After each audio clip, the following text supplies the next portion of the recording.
In a small, unremarkable cottage, two sisters named Mangita and Larina started their lives from the exact same point. Yet one sister would choose a life of action, while the other would settle into a warped reflection. Mangita was a kinetic force.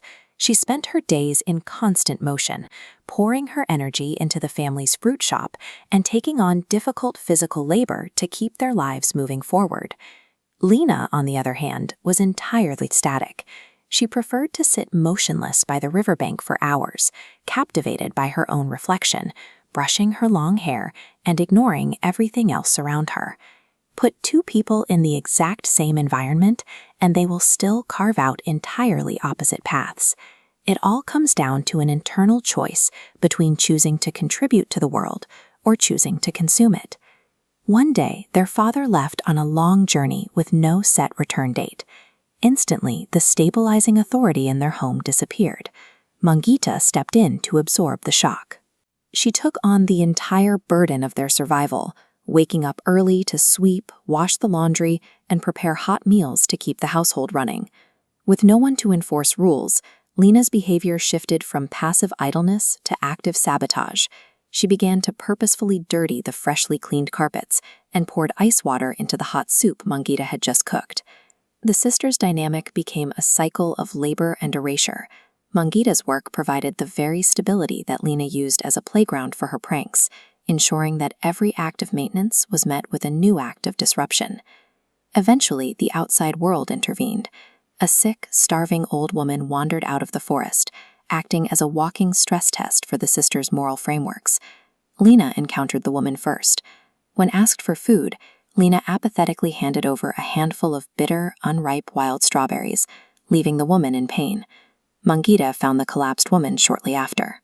She immediately carried her into the cottage, put her to bed, and initiated a rigorous regimen of hot soups and herbal teas to nurse her back to health. Larina, furious at the disruption, actively worked against the healing process. She secretly poured out the soup and dumped dirt straight into the herbal teas. This conflict had moved beyond personality and chores.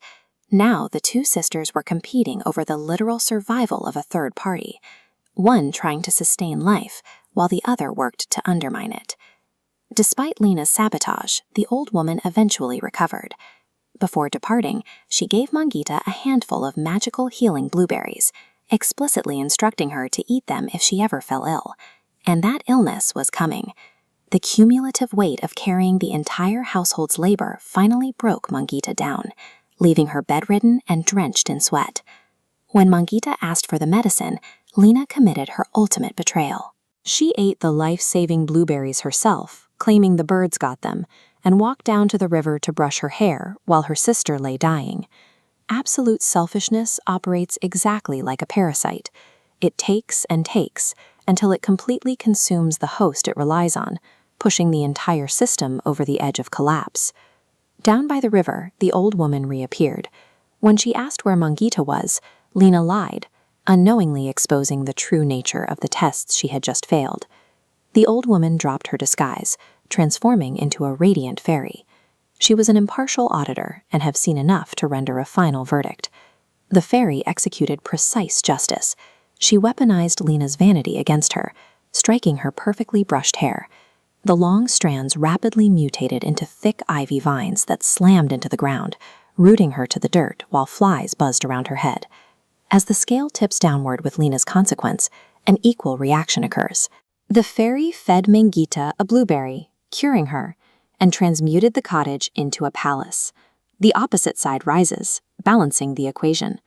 Both sisters now live inside the physical manifestations of their choices. The new reality was stark. Larina was trapped in the mud, hideous and isolated, while Mangita stood completely cured inside absolute palatial luxury. But Mangita looked around the massive empty halls and realized a hard truth. Material reward and physical safety carry exactly zero value if you are forced to experience them entirely alone. She made a shocking petition to the fairy.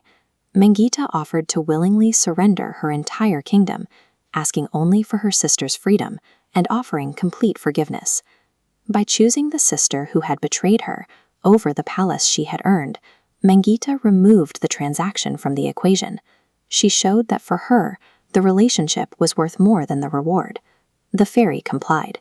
With a wave of her wand, the magnificent palace shrank back down into the humble cottage, and Lena's ugly ivy vines unspooled back into her original flowing hair.